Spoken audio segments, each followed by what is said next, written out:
You are now looking at a photo of the largest ever gathering of Epstein survivors. Over 100 survivors, many of whom have told their story before, but some who have never ever come forward, bravely gathered at Capitol Hill and told their stories today. Not only are we going to listen to their testimony, listen to videos of them, but I also want to talk about the broader effort to shut down this movement.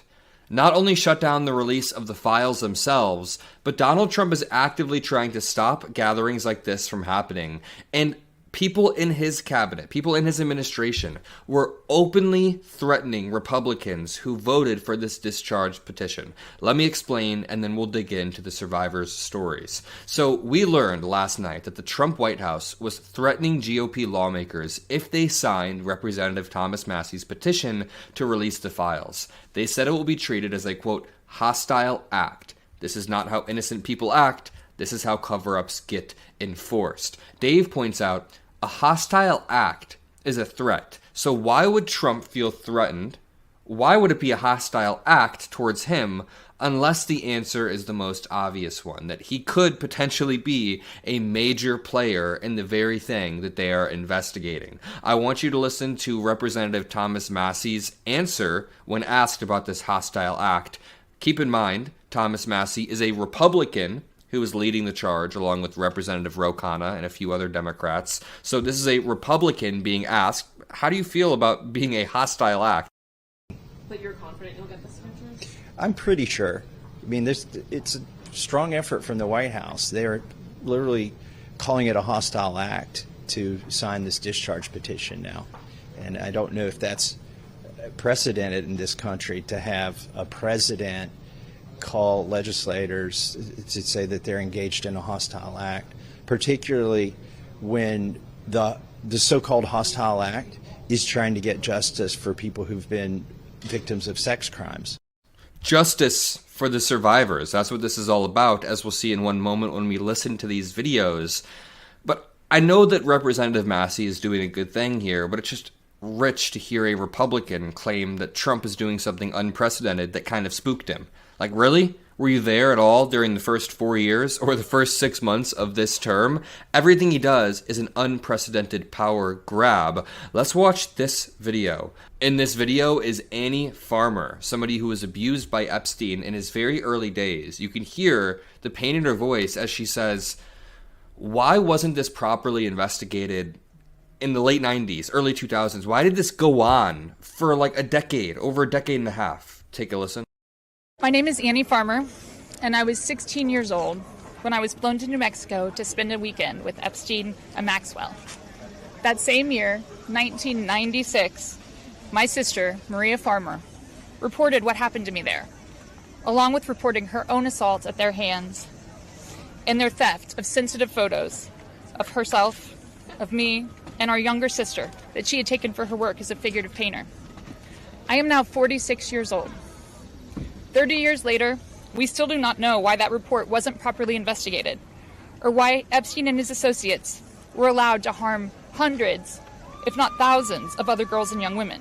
We have never been told whether those images were found when they discovered a large amount of child sexual abuse material on his property.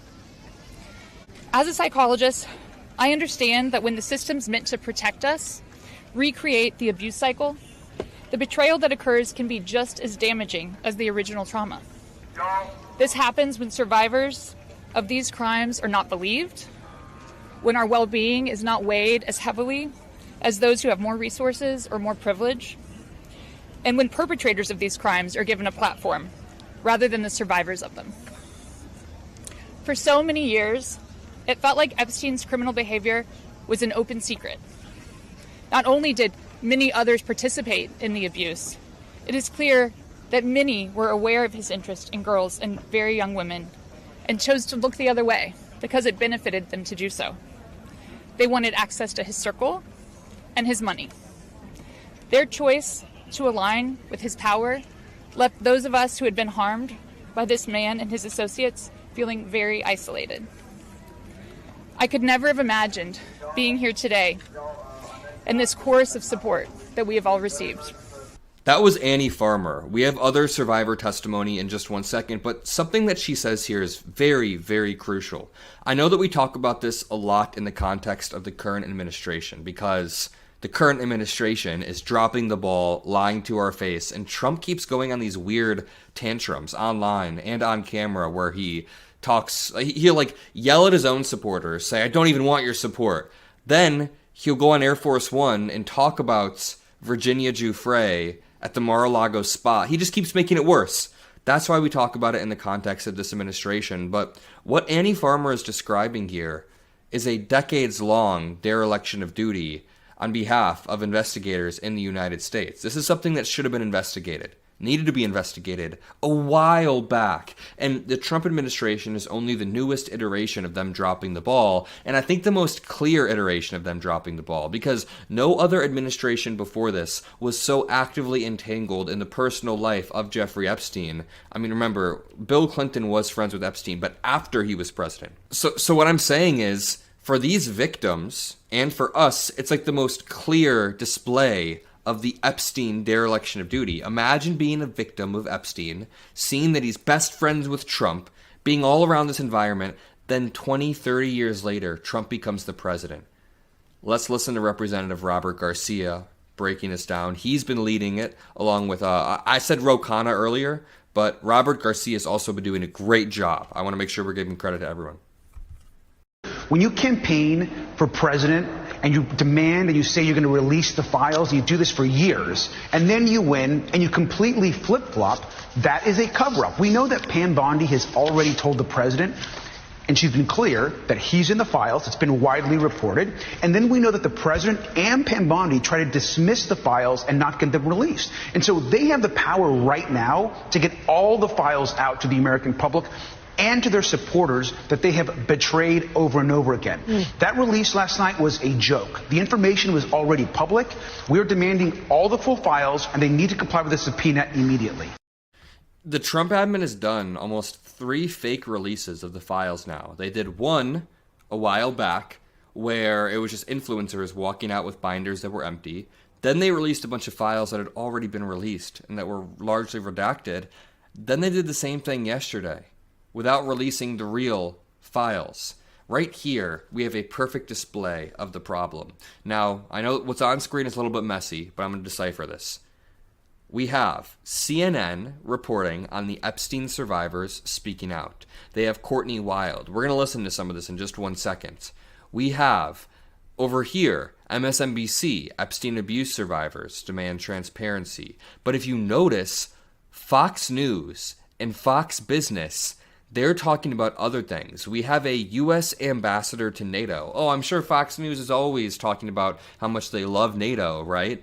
No, they are conveniently talking about China at this very moment, while Fox News is talking about Zoran. I see Bill de Blasio talking about Zoran Mamdani. So you can tell there's a divide in the way things are being covered. I mean, credit where credit is due to CNN and MSNBC for covering something that the mainstream media has failed to cover. On the Adam Mockler channel, we will be covering this relentlessly. We made one story today, multiple stories about this yesterday, while also covering troops coming to Chicago, the war in Gaza. We made videos about all of these things, and we will continue to, so make sure you subscribe below. Let's watch this video.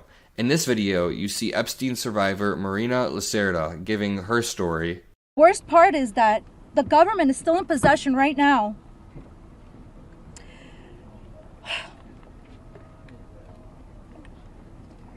of the documents and information about that could help me remember and get over all of this, maybe, and help me heal. They have documents with my name on them that were confiscated from Jeffrey Epstein's house and could help me put the pieces of my own life back together. But I don't have any of it. And I know the same is true for many of these women.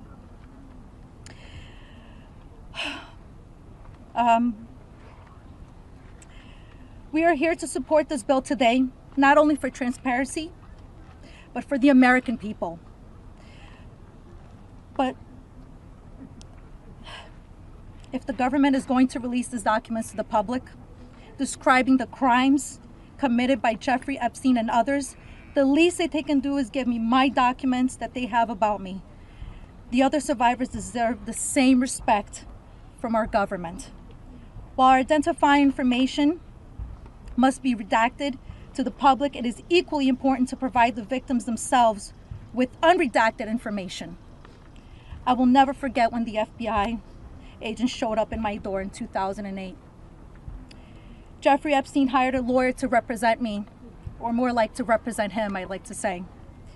I couldn't ask any questions, and I had no idea what was going on. I was terrified. Until today, I think most of us are still terrified. I thought somebody was going to kill me. I thought something was going to happen to my sister or my mother. It went further out to even maybe thinking something would happen in Brazil with my family. And then one day, the lawyer said that everything was just gonna go away. Like nothing happened. I didn't need to testify. When I asked him why, he gave no explanation. That was it. So why? Why was I never called to testify then? We could have saved so many women. We could have saved so many lives from being abused. That's another lens that you can look at it through. Not only the preventative measures that could have been taken, but when Jeffrey Epstein is a billionaire, or reported billionaire, the sources of his wealth are a little bit mysterious, but when he has teams of lawyers threatening young girls, then obviously it's just going to scare them. People don't know what's happening. That's why a lot of these survivors are demanding access to the files in any way. They want to understand what happened. They don't fully grasp, as we heard Marina say right there, she doesn't fully remember or understand this period of her life because she was young. Her brain is clouded by memories of lawyers just looming over her shoulder, watching her every single step. Here is Epstein survivor Jenna Lisa Jones telling her story. A person who has chosen to serve in an elected position to stand up for those you represent who cannot always stand up for themselves. We are those people. We are the Americans that you promised to protect. And we need your help. Please, President Trump, pass this bill and help us. Make us feel like our voices are finally being heard. Thank you.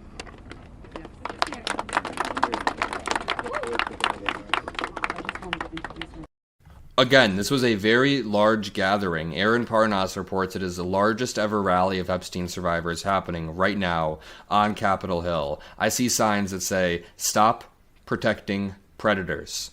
Want to know where they are? Listen to the survivors. Listen to the survivors. I'm going to leave it there. If you appreciate these videos, drop a like, subscribe. I'll see you all in the next one, and peace out.